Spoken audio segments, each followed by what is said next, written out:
अपने बारे में बताएं, वो कौन सा टूर्नामेंट था जहां पर बॉलर्स के पसीने छुड़ा दिए थे? कैसा टूर्नामेंट था और क्या अचीवमेंट थी वहां पर? सर वो BDCL लीग का मैच था।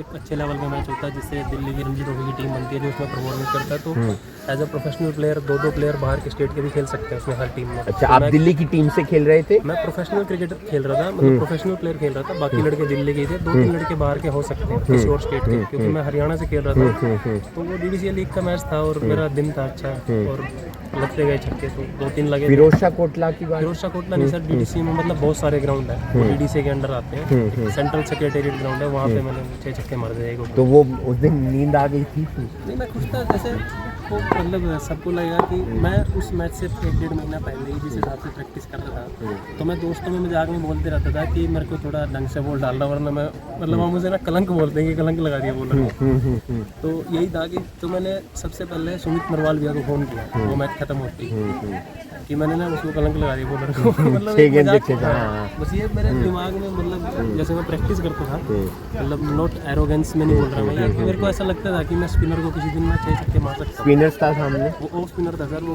MP का प्लेयर था। आज हम आपको मिलवाने जा रहे हैं एक खिलाड़ी से। ये करनाल के कुटेल के रहने वाले हैं और आजकल दुबई के अंदर प्रैक्टिस कर रहे हैं। इनका नाम है मोहित कल्याण और इनकी खासियत ये है कि ये लंबे लंबे छक्के लगाते हैं और इनकी जो रिकॉर्ड बुक है उसमें एक अचीवमेंट इनके पास जो सबसे ऊपर अभी तक है, ऐसा मुझे लगता है। बाकी ये बताएंगे कि इन्होंने 6 गेंद पर 6 छक्के भी लगाए हुए हैं। कोई गली टूर्नामेंट नहीं था, वो दिल्ली लीग थी। 50-50 ओवर के मैच थे, बड़े बड़े ग्राउंड थे और वहां पर जो परफॉर्म करने वाले बॉलर थे वो भी धाकड़ थे। वही भाई, कैसे हैं आप? तबीयत वगैरह? दुबई चले गए हैं आप करनाल को छोड़कर, वापस कब आना हुआ दुबई से? सर बस अभी मेरे को जाए 1 साल हो गया है और बस ऐसे छुट्टियां थी वहाँ पे, तो मैं घर आ गया मिलने के लिए। और ग्राउंड के बिना मन नहीं लगता, तो वहाँ से सीधा बस ग्राउंड आ गया। क्या डिफरेंस करनाल और दुबई के ग्राउंड्स में या वहाँ की प्रैक्टिस और यहाँ की प्रैक्टिस में? ग्राउंड तो ऑब्वियसली वहाँ पे अच्छा है, इंफ्रास्ट्रक्चर वहाँ पे बिल्कुल अच्छा है, लेकिन जो एक्चुअल क्रिकेट है जिसको मतलब देख के खेल के बड़े हुए हैं, देख के वो यहाँ पे है। जैसे अभी लड़कियों का मैच देखा मैंने, जिस हिसाब से ये मैच खेल रही थी लड़कियाँ, मतलब बॉलें रोक रही थी, तो इस ग्राउंड में मतलब फील्डिंग करना इज़ नॉट ईजी, क्योंकि ये बिल्कुल इक्वल ग्राउंड नहीं है। बट मज़ा आया मेरे को देख के, बहुत अच्छा है। मोहित कल्याण को कब लगा कि एक क्रिकेटर बना जा सकता है? वो एक ऐसी स्ट्रीम में जा रहे हैं जहां पर काफ़ी रोमांच भी है, काफ़ी मुश्किल हालात भी हैं, लेकिन मैं इसे पार करने का जो सक्षमता रखता हूं वो मोहित कल्याण के पास है। एक्चुअली सबको किसी न किसी की स्टोरी से मोटिवेशन मिलता है, लेकिन मेरा सबसे बड़ा मोटिवेशन मतलब मैं कह सकता हूँ कि मैं खुद ही था। क्योंकि जब मैं 23 साल क्रॉस कर चुका था तब मैं घर से निकला था प्रॉपर क्रिकेट खेलने के लिए। आपकी अभी उम्र क्या है? अब मैं 31 साल का हूँ। तो तब मैं M.Com मैंने ख़त्म करी, क्योंकि मेरे पेरेंट्स की एडवाइस थी भाई पहले पढ़ाई करी। तो मास्टर्स करके फिर मैंने खेलना शुरू किया था। और मतलब मेरा ग्रुप ऐसा था, मतलब दोस्त मेरे ऐसे थे कि जो हम एक दूसरे को पुश ही करते थे। जैसे नवदीप है, संजय पहल है, राहुल चोपड़ा, सागर कल्याण, ये कुछ मेरे ऐसे दोस्त थे। और मेरी सराउंडिंग्स, मेरा एक दोस्त है परविंदर, कि हम लोग मतलब ऐसा नहीं है कि भाई ऐसे ही तारीफ कर देंगे एक दूसरे की कि भाई हाँ नवदीप इंडिया खेल रहा है अच्छा है, संजय रणजी खेल रहा है अच्छा है, ऐसा नहीं। और हम सब के पीछे एक नाम था सुमित नरवाल, क्योंकि उन्होंने हमें कभी शॉर्टकट नहीं सिखाया था। मतलब सुमित नरवाल ने मेरे को कभी किसी चीज़ का ये नहीं बताया कि ये कर ले और ये इजीली हो जाएगा। उसने मेरे को बताया कि ये पहाड़ है और ये ऊपर से चढ़ के ही पार करना पड़ेगा, चढ़ाई करनी पड़ेगी, साइड का रास्ता हमें कभी पता ही नहीं था। तो 23 साल का था मैं जब प्रोफेशनली मेरे को लगा कि हाँ मैं खेल सकता हूँ। और हर क्रिकेटर की लाइफ में 1-2 दिन ऐसे आते हैं जब उसको एक्चुअल में पता लगता है कि वो खेल सकता है। वरना पहले कोई ये कहेगा कि मैं ये खेलूँगा वो खेलूँगा, झूठ बोल रहा हूँ। किसी दिन उसको पता चलता है कि हाँ भाई ये चीज़ होगी। मेरे को लगता है मैं उस लेवल से बिलोंग करता हूँ। तो मेरी लाइफ में कुछ इंसिडेंट ऐसे हुए कि हाँ भाई, जैसे मैंने नवदीप को इंडिया खेलते हुए देखा, संजय लगातार रणजी ट्रॉफी खेल रहा था, राहुल चोपड़ा आज UAE का कैप्टन है, सागर आज UAE की टीम से खेलता है। तो मेरा ग्रुप ही ऐसा था जिसमें ये जगह ही नहीं थी कि भाई हाँ मेरे से आज हो नहीं रहा है, मेरे से होगा नहीं। हम मतलब खुश ही करते थे एक दूसरे को। तो एक भी हम में से ऐसा नहीं था कि जो हल्का था। हरियाणा रणजी के लिए आपका सिलेक्शन हुआ, वो कब हुआ, वो दिन कैसा था और वहाँ पर क्या कुछ सीखने को मिला आपको? सबसे पहले मैं हरियाणा की T20 टीम के लिए सिलेक्ट हुआ था। वो 25 जनवरी 2016 की बात है, याद है मेरे आज भी।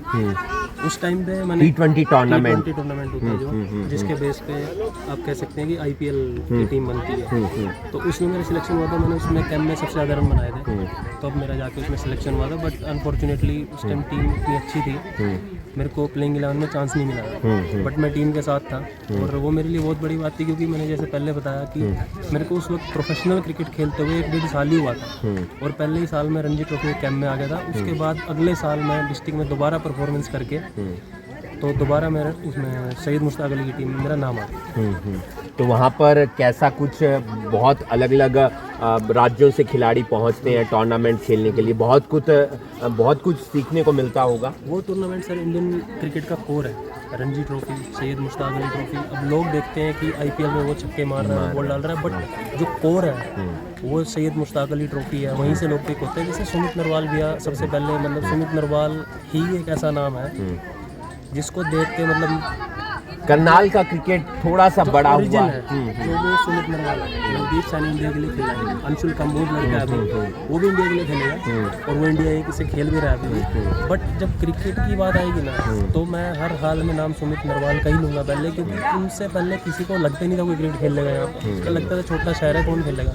बट सुमित नरवाल को देख के मेरे को भी ये लगा था कि भाई ये खेल सकते हैं तो हम भी खेल सकते हैं, और फेस वही रहेंगे करनाल क्रिकेट का, कोई और नहीं। अपने बारे में बताएं, वो कौन सा टूर्नामेंट था जहां पर बॉलर्स के पसीने छुड़ा दिए थे? कैसा टूर्नामेंट था और क्या अचीवमेंट थी वहां पर? सर वो BDCL लीग का मैच था, एक अच्छे लेवल का मैच होता है जिससे दिल्ली की रणजी ट्रॉफी की टीम बनती है जो उसमें परफॉर्मेंस करता है। तो as a professional player 2-2 player बाहर के स्टेट के भी खेल सकते हैं उसमें हर टीम में। अच्छा, आप दिल्ली की टीम से खेल रहे थे? मैं प्रोफेशनल क्रिकेटर खेल रहा था, मतलब प्रोफेशनल प्लेयर खेल रहा था, बाकी लड़के दिल्ली के थे, 2-3 लड़के बाहर के हो सकते हैं किसी और स्टेट के, क्योंकि मैं हरियाणा से खेल रहा था। तो वो BDCL लीग का मैच था और मेरा दिन था अच्छा, और लगते गए छक्के, तो 2-3 लगे। फिरोजशाह कोटला की बात? फिरोजशाह कोटला नहीं सर, DDC में मतलब बहुत सारे ग्राउंड है, वो DDC के अंडर आते हैं। सेंट्रल सेक्रेटेरिएट ग्राउंड है, वहाँ पे मैंने 6 छक्के मार दिए। तो वो उस दिन नींद आ गई थी? नहीं, मैं खुश था। जैसे वो मतलब सबको लगेगा कि मैं उस मैच से 1-1.5 महीना पहले ही जिस हिसाब से प्रैक्टिस कर रहा था, तो मैं दोस्तों में मजाक में बोलते रहता था कि मेरे को थोड़ा ढंग से बॉल डालना, वरना मैं मतलब वहाँ मुझे ना कलंक बोलते हैं कि कलंक लगा दिया बॉलर को।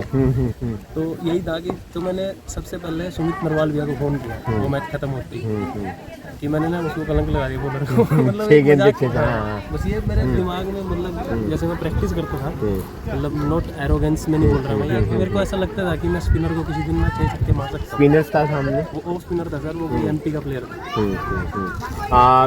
दुबई जाना कब हुआ और क्या चल रहा है वहाँ पर? ऐसी चर्चाएं हैं कि आप UAE की टीम के अंदर जो प्लेइंग 15 की टीम होती है उसमें भी आने वाले दिनों में नजर आ सकते हैं। एक्चुअली वहाँ पर एलिजिबिलिटी क्राइटेरिया होता है 1.5-2 साल का, उसके बाद ही हम कंसीडर हो सकते हैं उस टीम में इफ यू परफॉर्म वेल। तो मेरे को अभी एक साल और 1-2 महीने हुए वहाँ पहुँचे हुए, और जो लेकिन वहाँ की क्लब क्रिकेट है उसमें मैं कोशिश करता हूँ अच्छा करने की। और एक वहाँ पे जैसे यहाँ पे रणजी ट्रॉफी है तो वहाँ पे D सीरीज़ होती है जिसके बेस पे वो टीम बनाते हैं, और वो रिप्रेजेंट करूँगा अब मैं। तो वहाँ पे भी मेरा मतलब जो कूल डाउन पीरियड था वो ऑलमोस्ट ख़त्म हो चुका है, और अब आगे कोशिश करूँगा कि मैं UAE की टीम से खेलूँ, क्योंकि जब यहाँ पे बैग उठाया था तो सोचा था भाई इंडिया के लिए खेलेंगे, बट इंसान को रियलिटी के साथ ही चलना चाहिए। इसीलिए मैंने अपना मतलब ये नहीं सोचा कि मैं क्रिकेट क्विट कर देता हूँ, क्योंकि अपॉर्चुनिटीज़ बहुत है वहाँ पे। एक ILT होती है, वो IPL के लेवल का टूर्नामेंट, IPL के लेवल का तो नहीं, बट इंडियंस प्लेयर को छोड़ के उसमें हर प्लेयर खेलता है। ग्लेन मैक्सवेल से लेकर डेविड वार्नर, पाकिस्तानी क्रिकेटर। वो T10 होता है? T10 नहीं सर, ILT T20 होता है, एक T10 होता है, एक ILT T20 होता है। ये उनका IPL है समझ लो, जैसे इंडिया का IPL है, पाकिस्तान में PSL है, ऑस्ट्रेलिया में BBL है, तो UAE में होता है ILT। अब वो टारगेट करके अब मैं यहाँ बैठता कि मैं खेला नहीं या मेरा नाम नहीं आया, मुझे इंजरियाँ होगी गलत टाइम पे, तो मैंने वहाँ का रुख किया, और मैं टारगेट करता हूँ कि इंटरनेशनल लेवल पे वो टूर्नामेंट खेलूँ, ILT खेलूँ या T10 खेलूँ, UAE के लिए खेलूँ, ताकि हमें भी मतलब प्राउड फील हो। 2-3 सवाल और वो आपके बाकी सराउंडिंग जो दोस्त हैं, मुझे पता चला है कि UAE के जो कप्तान हैं वो करनाल के रहने वाले हैं। सर मतलब ये स्टोरी मतलब अभी मेरे को टिकट में है बात याद करके, जो राहुल चोपड़ा जो नाम है, मतलब और शायद करनाल के लोग ये बात जानते नहीं होंगे। करनाल के लोग जानते नहीं है, क्योंकि वो अपने आप को इतना एक्सप्रेस नहीं करता। जो राहुल चोपड़ा लड़का है वो मतलब मोर देन एक्स्ट्राऑर्डिनरी है। जैसे वो बचपन का दोस्त है वो मेरा, उसने सर जो करा है ना, मतलब जो भी जितने भी बड़े नाम है क्रिकेट में, मैं मतलब इंसल्ट नहीं करूँगा, जैसे सुमित नरवाल है, अंशुल कंबोज है, नवदीप सैनी है, लेकिन जो उसकी विल पावर है उसका कोई मुकाबला नहीं है सर। राहुल चोपड़ा की उसने जो चीज़ें करी हैं, मतलब जैसे वो लड़का, मैं जब यूएई गया तो वो लोग वहाँ पे थे ऑलरेडी। मैं गया, मैंने बैग रखा, जाते ही अच्छा बेड मिला मेरे को, खाना रहना बढ़िया, क्योंकि राहुल था वहाँ पे। लेकिन जब राहुल वहाँ गया था तो कोई कुछ भी नहीं था, उसको पता भी नहीं था वो कहाँ रहेगा कहाँ नहीं। तो इतने रन मतलब बल्क में उसने मार दिए वहाँ पे, ऐसे वो रन बनाता है, मतलब वो भी बैट्समैन के तौर पर वो मिडिल ऑर्डर बैट्समैन था, और उसने मतलब रनों के अंबार लगा दिए वहाँ पर। T20 मैच हो, 50 ओवर हो, T10 हो, और जैसे यहाँ पे हो सकता है कोई जानकार निकल आए किसी का, दूसरे देश में आप किसे जानते हो, लेकिन वो अपनी काबिलियत पे सर उस देश का कैप्टन बना। और जब भी मैं मतलब बहुत खुश होता हूँ या बहुत दुखी होता हूँ तो मैं ना लिखता हूँ, तो उस दिन मैं इतना खुश था तो मैंने लिखा वो चीज़ अपनी डायरी में कि मैंने एक ऐसे लड़के को देखा है जिसके साथ मतलब अनफॉर्चुनेटली वहाँ यहाँ से कोई पूछता भी नहीं था, मतलब करनाल में क्या हो रहा है, ये डिसिप्लिन नहीं है, ये वो नहीं। एक्चुअली उसका वे ऑफ लाइफ अलग था। मैं उन लोगों को भी इंसल्ट नहीं कर रहा जिसको पूछते नहीं थे, बट उसके बाद मेरे को बहुत अच्छा लगा कि जब they want to talk to him, जब उसका काम हुआ भाई ये हाँ अभी आ गया है। वो एक अकेला ऐसा प्लेयर है करनाल का जो सबसे ज़्यादा लीग खेला हुआ है कोई भी हो। जिम अफ्रो T20 वो खेला है, अबू धाबी T10 वो खेला है, इस ILT वो खेला हुआ है, और यूएई से वो खेल रहा है। तो उसकी मेहनत सर अलग लेवल की है। कौन से गांव के वो करनाल के? वो ढाकवाला रोडान का है सर। ढाकवाला रोडान। राहुल चोपड़ा उसका नाम है, और रघुवीर चोपड़ा उसके पापा का नाम है। उसका जो स्ट्रगल मैंने देखा है सर, उसको मतलब वो आसपास भी नहीं है कोई। अंशुल कंबोज बहुत अच्छा कर रहे हैं। अंशुल कंबोज सर, मतलब अंशुल कंबोज इज़ लाइक, मेरे को पता था उसका पहले से ही, मतलब हम लोग डिस्ट्रिक्ट खेले हैं इकट्ठे बहुत बार, रणजी ट्रॉफी कैंपों में हम एक साथ रहे हैं। उसका अंशुल कंबोज की खासियत ये है कि उसका जो लाइफस्टाइल है सर वो बहुत लिमिटेड है, फोकस गेम। वो बिल्कुल सीधा चलता है, खाता है, जिम करता है, ट्रेनिंग करता है, बॉलिंग फेंकता है। उसको आसपास की चीज़ें, जैसे मैं इधर देख लूँ, अपना स्टारडम चेक कर लूँ, कौन मेरे बारे में बात कर रहा है, कौन नहीं कर रहा है, उस चीज़ पे उसका कोई ध्यान नहीं है। और उसका सीक्रेट सक्सेस का यही है, वो बिल्कुल सिंपल लाइफ जीता है। 10 विकेट लेने रणजी के अंदर कोई खाला जी का घर नहीं है। रणजी ट्रॉफी में सर सिलेक्ट होना ही बहुत बड़ी बात होती है, और वहाँ पे परफॉर्मेंस करने का आप लगा सकते हो आइडिया। और ये इसलिए है, ये पहले ही मैं बोल रहा हूँ, उसका लाइफस्टाइल ऐसा है, वो ज़िंदगी जीने का तरीका उसका वैसा है, तो वो चीज़ें गेम में जाती हैं। क्योंकि जैसे मैं दुबई से आता हूँ, जब 2-3 बार और आया हूँ पहले भी, तो मैंने आते ही लड़कों को देखा, अंशुल जिम में था, शाम को मैंने देखा अंशुल ग्राउंड में था, वो कहीं भी नहीं है। अभी आप जाओगे, वो अभी IPL में है, लेकिन जब वो आ जाएगा, एक आध दिन रेस्ट करेगा, फिर ग्राउंड में मिलेगा वो। ये है उसका सीक्रेट। और उसमें सर हंगर है, जैसे हंगर का, भूख का बहुत इंपॉर्टेंट रोल होता है। टैलेंटेड बहुत दुनिया होती है, लेकिन हाउ बैड यू वांट सबसे ज़रूरी मेरे को ये लगता है। तो उसका सीक्रेट ये है सर कि उसकी लाइफस्टाइल बहुत अच्छी है, और वो लिमिटेड लाइफ जीता है, उसको कोई मतलब नहीं है किसी से। अभी वो स्टार बन गया है, लोग देखते हैं फ़ोन में कि मैं चेक कर लूँ कौन कौन मेरे बारे में बात कर रहा है, कौन नहीं कर रहा है, क्या हो रहा है शहर में। और छोटे शहर में तो ईजिली हो जाती है ये चीज़, बंदा चेक करता है, लेकिन वो सिर्फ अच्छा खाता है, अपनी डाइट पे ध्यान देता है, गेम पे ध्यान देता है और डिलीवर करता है। एक आखिरी सवाल, आपका क्या आगे रहने वाला है, कौन से टूर्नामेंट वगैरह, उसके बारे में बताएं। और दूसरा, क्रिकेट के बारे में मैं बात करूंगा, पहले इस सवाल का जवाब। मैं सर अभी अपना ट्राई करूंगा कि मैं यूएई के लिए खेलूं, उनकी डोमेस्टिक में परफॉर्म करके यूएई की टीम में आऊं, क्योंकि यूएई की टीम का स्टेटस भी मतलब अभी ऊपर हो रहा है काफी। वो T20 खेले भी थे शायद वर्ल्ड कप के अंदर, और अभी एशिया कप में भी वो क्वालिफाई हो चुके हैं, और जिनको क्वालिफाई कराया राहुल चोपड़ा ने। अब राहुल चोपड़ा खेलने वाला है जसप्रीत बुमराह के अगेंस्ट, अर्शदीप के अगेंस्ट, अवेश खान के अगेंस्ट, जो इंडिया के बॉलर है, खलील अहमद, मोहम्मद शामी, इन लोगों शायद श्रीलंका में, श्रीलंका में वो अभी वो खेला भी है, जो अभी टूर्नामेंट हुआ था ओमान में, उसमें इंडियन टीम भी थी, मतलब सेकंड स्ट्रिंग टीम थी इंडिया की, उधर से यूएई की टीम थी। और एक 50 राहुल चोपड़ा ने पाकिस्तान के अगेंस्ट किया है, और दूसरा 50 उसने इंडिया के अगेंस्ट किया है, जहाँ पे पूरी इंडियन साइड खेल रही थी, प्रॉपर इंडियन प्लेयर सारे। तो आप यहाँ से अंदाजा लगा सकते हैं वो क्या चीज़ है। और मेरा टारगेट यही है सर, जैसे सागर कल्याण है वहाँ पे, वो भी बहुत अच्छा कर रहा है, दोनों एक ही गाँव के हैं, और हम लोग बस जल्दी ये हमारा एलिजिबिलिटी क्राइटेरिया पूरा हो और हम एक टीम में आए, एक कंट्री के सारे। क्या गेम, क्रिकेट गेम बैट्समैन का रह गया? नहीं, ऐसा कुछ नहीं है सर। अभी IPL को देख के ऐसा लगता है, और ऐसा मतलब 65-70% ऐसा है भी, बट मैं ये मानता हूँ कि अगर कोई बैट्समैन किसी को 3 छक्के मार भी देता है, बॉलर के पास T20 में 24 बॉलें होती हैं, वनडे में 60 होती हैं और टेस्ट मैच में अनलिमिटेड बॉलें होती हैं उसके पास, लेकिन बैट्समैन के पास एक ही बॉल होती है। तो मैं इस गेम को बैट्समैन ओरिएंटेड तो कभी ऐसे मानता नहीं हूँ कि भाई ये बैट्समैनों का गेम है, क्योंकि बैट्समैन से एक गलती होगी गया वो, बॉलर ने अगर 2 छक्के खा के तीसरी पे आउट कर दिया तो फिर भी बॉलर ऊपर है। ये ऐसा कुछ नहीं है कि भाई ये बैट्समैन ओरिएंटेड गेम है, बट हाँ थोड़ा सा होना चाहिए कि हेल्प बॉलरों के लिए भी हो, तो इवन कॉन्टेस्ट हो, मजा आए। बहुत बहुत शुक्रिया मोहित भाई, अच्छा लगा आपसे बातचीत करके।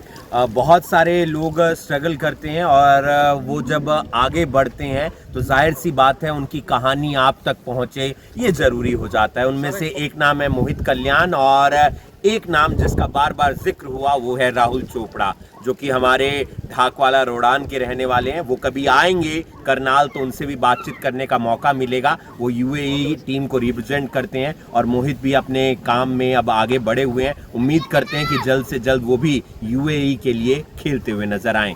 आप देख रहे हैं अभी अभी ब्रेकिंग में हूँ आपके साथ हिमांशु नारंग। धन्यवाद।